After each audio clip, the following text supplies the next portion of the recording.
Hello and welcome to perfection IAS. Perfection IAS की YouTube channel पे आपका स्वागत है। आज द हिंदू न्यूज़पेपर का एनालिसिस करेंगे 18 अक्टूबर 2023 को। अगर आप देखो तो न्यूज़पेपर में बहुत सारी इंपॉर्टेंट न्यूज़ आई है। Whether you talk about same sex marriage और the adoption of children by heterosexual couple living without the union of marriage, ठीक है।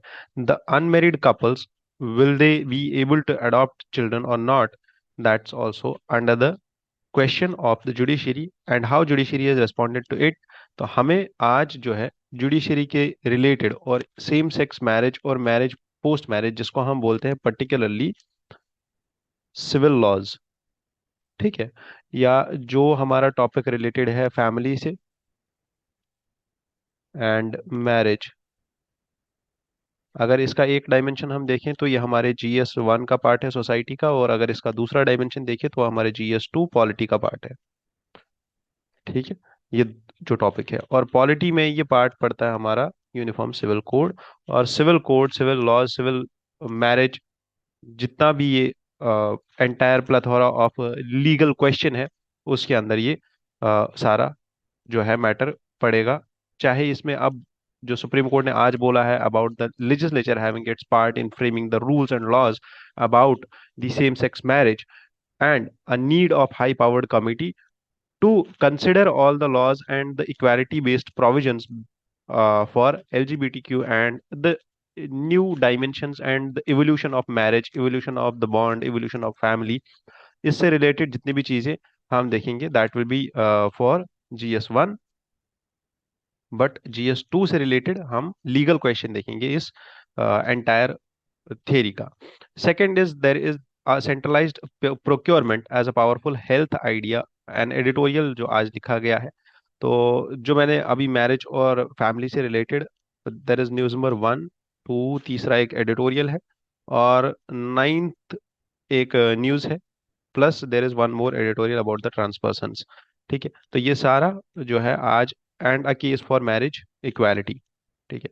तो ये सारी न्यूज़ को हम कंबाइन करके एक साथ पढ़ेंगे। Plus we will also see the centralised procurement of health idea, and we will also see the human rated rocket about Gaganyaan, क्योंकि गगनयान मिशन को हम ऑलरेडी डिस्कस कर चुके हैं पिछली न्यूज़ में। So before we start the newspaper, let's go through a UPSC PYQ. और ये पीवाईक्यू पूछा गया था अबाउट द कॉन्गो बेसिन। और ये पीवाईक्यू क्यों पूछा गया था? क्योंकि यूएनईपी में न्यूज़ सेक्शन में there was a story on February 2022, है ना। और मई में आपका 2023 का एग्जाम था, और फरवरी 2022 में यूएनईपी की वेबसाइट पे ये एंटायर एक एडिटोरियल आया था about the Congo basin and the peatland of this region. Done.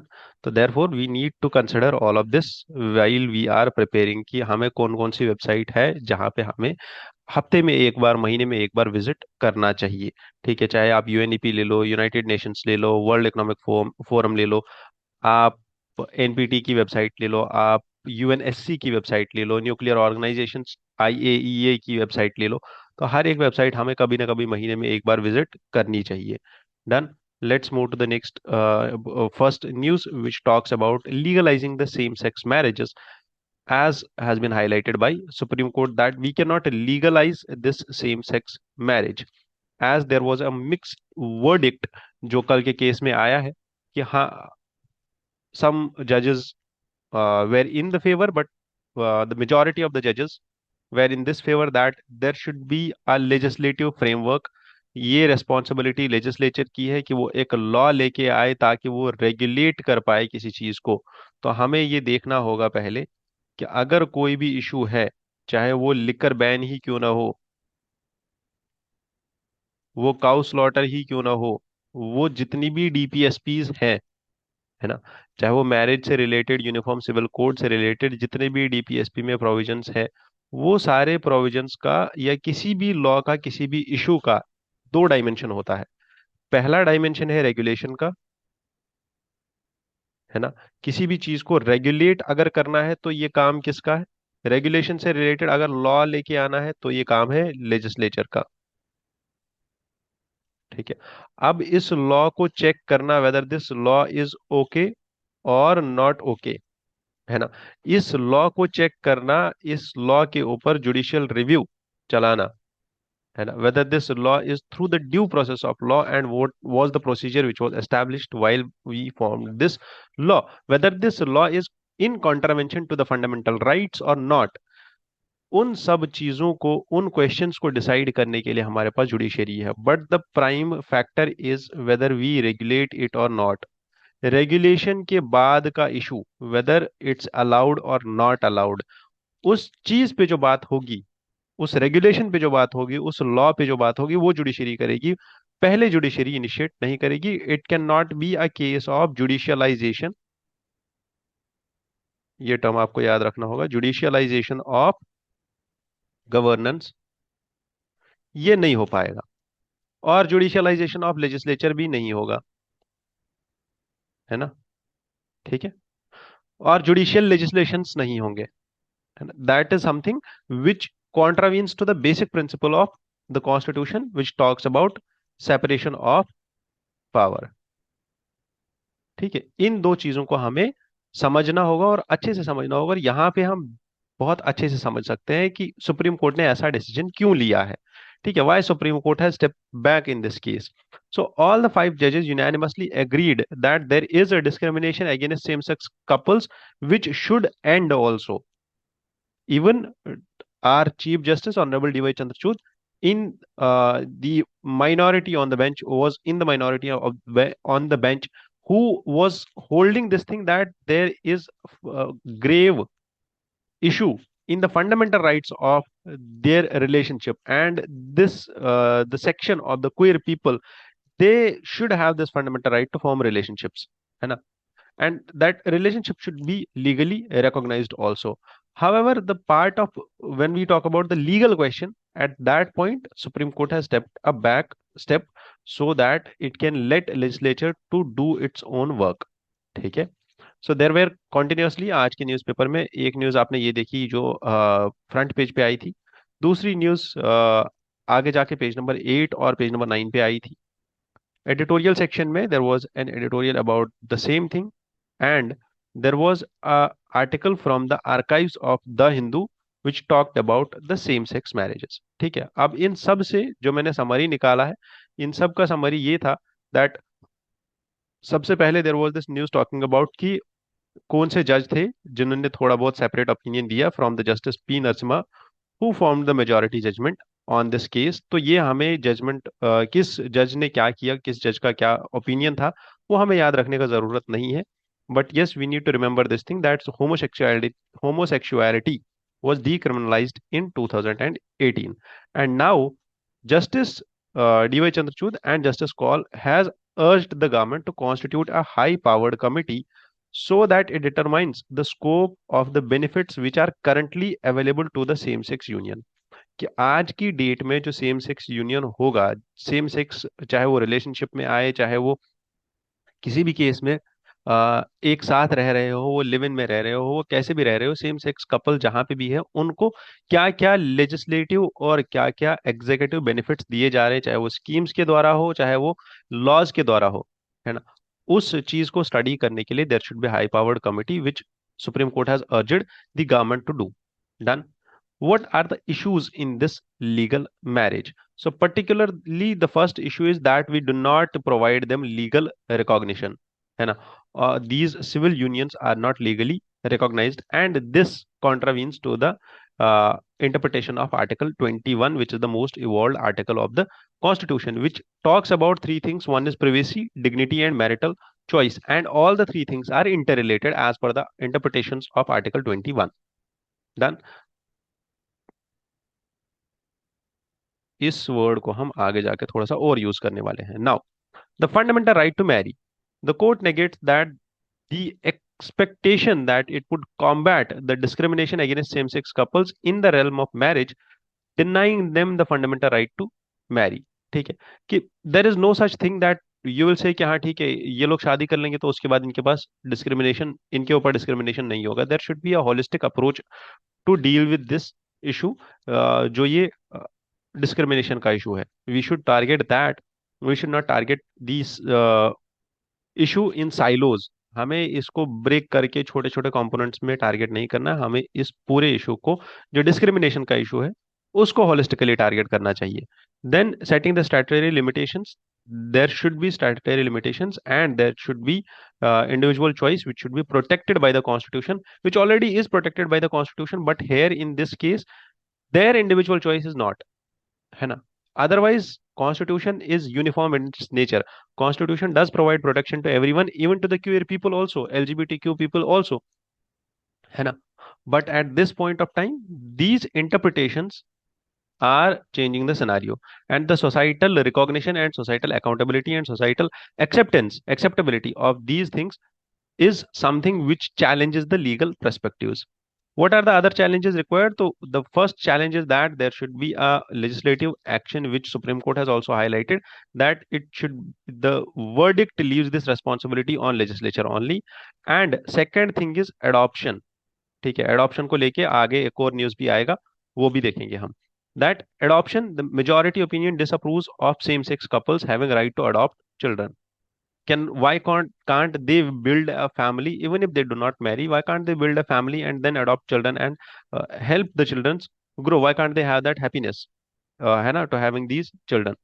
Then what are the arguments which are in favor of this message, this marriage? You can go through these. Very much easy to understand explanation have I provided here, जिसको आप देख के खुद ही समझ जाओगे कि actual में दिक्कत क्या है. तो अगर आपको समझना है तो आप ये दो पॉइंट समझो, that there is the cycle of marriage, the institution of marriage in is actually in evolution, है ना. तो ये जो जैसे पूरी सोसाइटी चेंज हो रही है, जैसे पूरी टेक्नोलॉजी चेंज हो रही है, जैसे पूरा सिनारियो चेंज हो रहा है, जेन जी, जेन वी, है ना, millennials, Gen Z, now Gen V, है ना. तो जितनी भी जनरेशन चेंज हो रही है तो हमें ये समझना होगा जैसे पॉलिटिकल इंस्टीट्यूशंस चेंज हो रहे हैं, जैसे पहले पेट्रियार्किकल डोमिनेटेड पॉलिटिकल इंस्टीट्यूशंस होते थे, अब political institutions and all the other institutions around the world, चाहे वो पार्लियामेंट्स हो, चाहे वो सोसाइटल ऑर्गेनाइजेशंस हो, वो कम्युनिटी ग्रुप्स हो, वो लोकल लेवल पे आशा वर्कर्स हो, हर एक सिनारियो चेंज हो रहा है. The principles of liberty, equality, they are there everywhere because we are getting more and more rational. So with this evolution, the institution of marriage and institution of family is also evolving, है ना. और ये दोनों institutions अगर evolve हो रहे हैं तो there is a legitimate legal need of this marriage, and you should understand the taxation and all of these matters which are relevant to this, है ना. However, the legal need is that yes, marriage does provide a stability and all, but we cannot totally ignore the basic concept कि why LGBTQ are fighting for this case.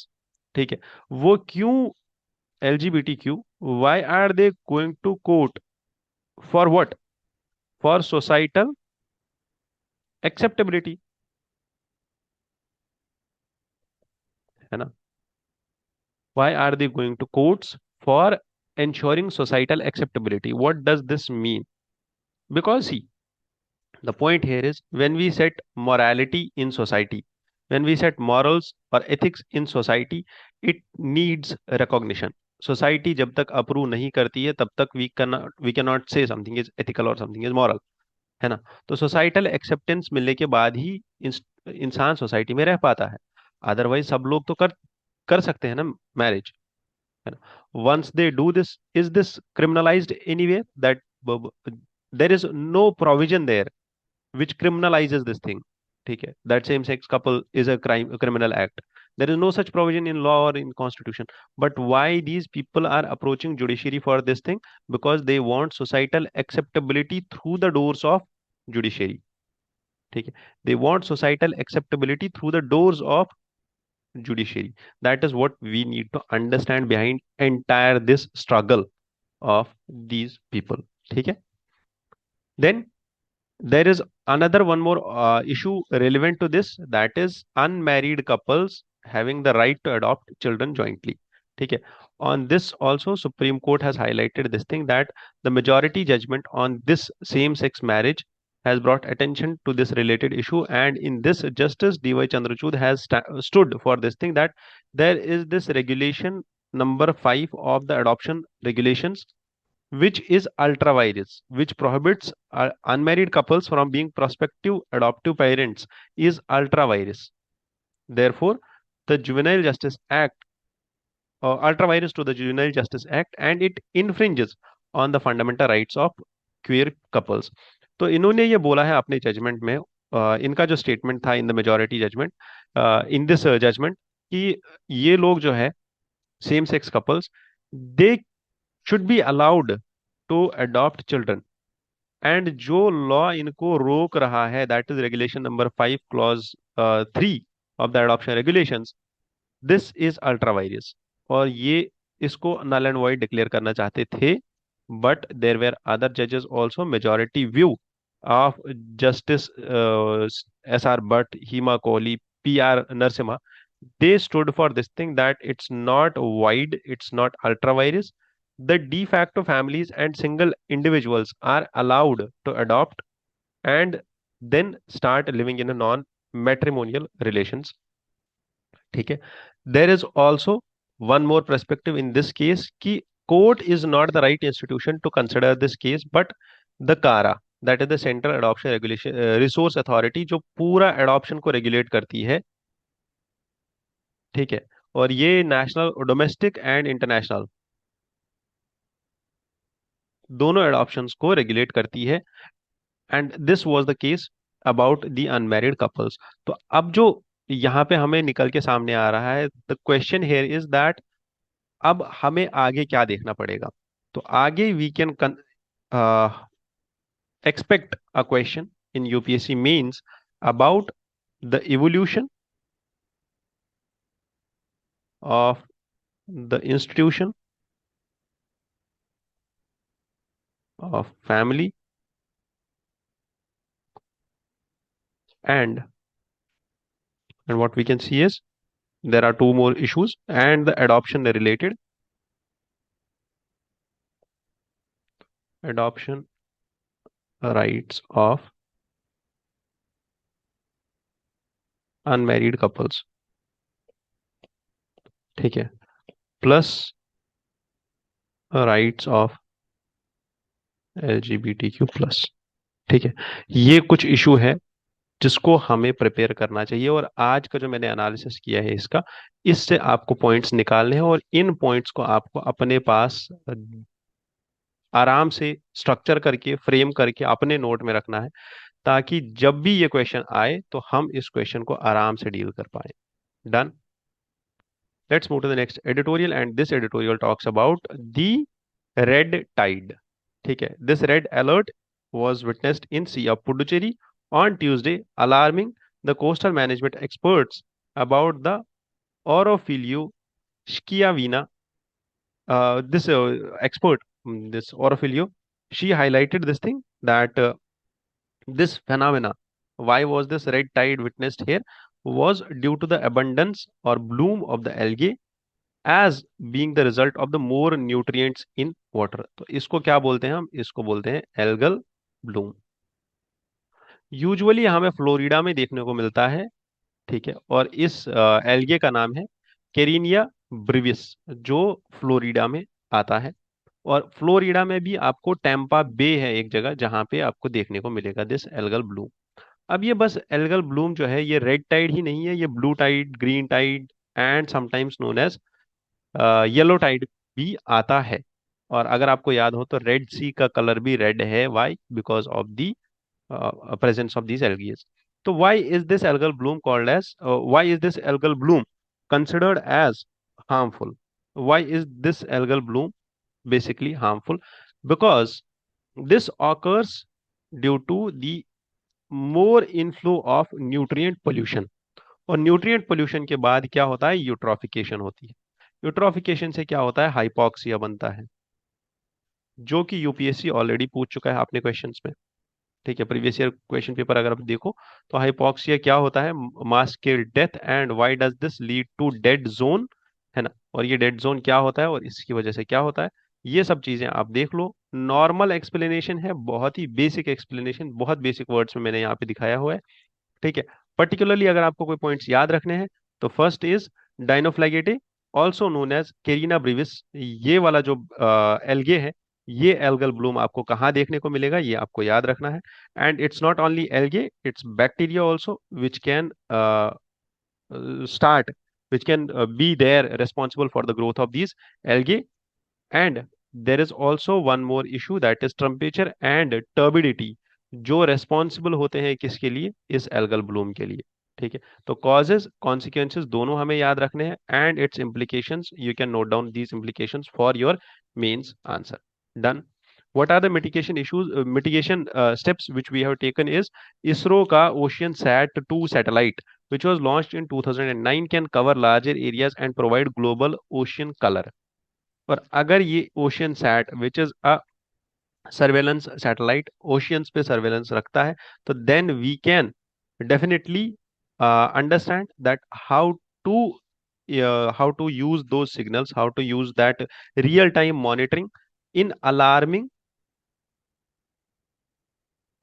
The in alarming about the minute changes in the ocean color. And we can stop this by stopping the effluents and by stopping the flow of nutrients, whether it's pollution, whether it's industrial effluents which are going into the ocean, whether it's nutrient pollution which is due to the agriculture। तो जितना भी ये flow जा रहा है उस के basis पे, इस कलर चेंज के बेसिस पे we can start mitigation measures about that. और इसमें आता है N testing, that is nitrogen based testing. ठीक है, तो ये आप पढ़ लो थोड़ा बहुत और आपके लिए ये इजी हो जाएगा। टॉकिंग अबाउट द गगनयान, तो गगनयान को ऑलरेडी हम लास्ट वाले वीडियो में डिस्कस कर चुके हैं। और एस्ट्रोनॉट्स को हमें भेजना है स्पेस में 2025 तक। And this is what was being here highlighted, that human rated rocket is now ready for the Gaganyaan. और ये जो ह्यूमन रेटेड रॉकेट है, ये जो गगनयान मिशन है, इसमें हम LVM-3 यूज कर रहे हैं। ठीक है, और GSLV Mark 3 यूज कर रहे हैं। और rest there is nothing important in it. हमें अगर याद रखना है तो हमें गगनयान को याद रखना है, और गगनयान को मैं ऑलरेडी बहुत ही डीपली डिस्कस कर चुका हूँ पिछले वाले वीडियो में, आप उसको देख लो और आपके लिए ये कंफर्म हो जाएगा, आपके लिए क्लियर हो जाएगा। Talking about demolishing the constitution and what is behind this, तो basically this editorial talked about the case जो हमने last time भी discuss किया था about the news portal known as news click। और इस पे ये एडिटोरियल एक ही बात, मतलब यहाँ पे फिर से वही बात आ रही है जो हमने लास्ट टाइम डिस्कस की थी about the use and misuse of unlawful activities prevention act, that is UAPA. और basically the point here is कि ये जो न्यूज क्लिक जो पोर्टल है, इसका केस एक्चुअल में is related to funding pattern, है ना, एंड देन मनी लॉन्ड्रिंग। ठीक है, तो इसको समझना है that the NewsClick was alleged with this thing that it has links with USA, और यूएसए से जो इन्वेस्टमेंट इसमें आ रहा था, that investment was basically channelled from the ground at China. And इसीलिए the charges accused this news portal of being pro China element in the India's internal security. Done.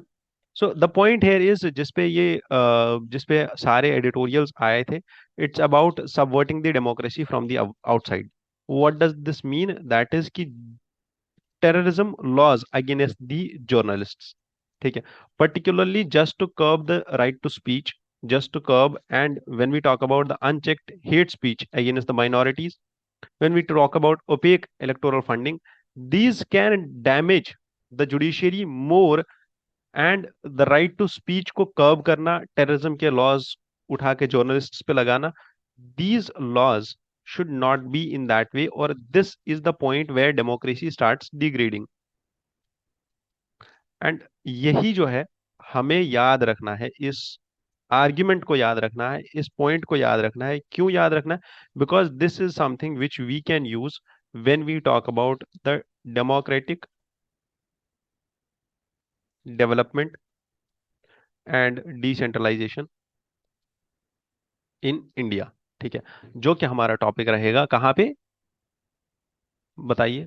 GS 2 polity section, democracy and development. ठीक है, तो now the second editorial talks about the health idea and the centralised procurement for health. ये जो authors है, इनने यहाँ पे लिखा है, इनने एक एग्जाम्पल दिया हुआ है मैकडी का।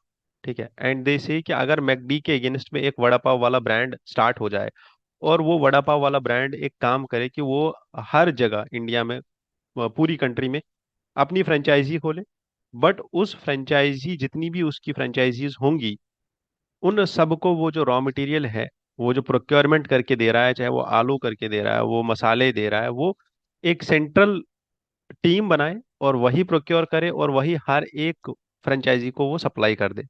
And that is the point which they want to understand and make the government understand, so that government implements the same thing in its health policies.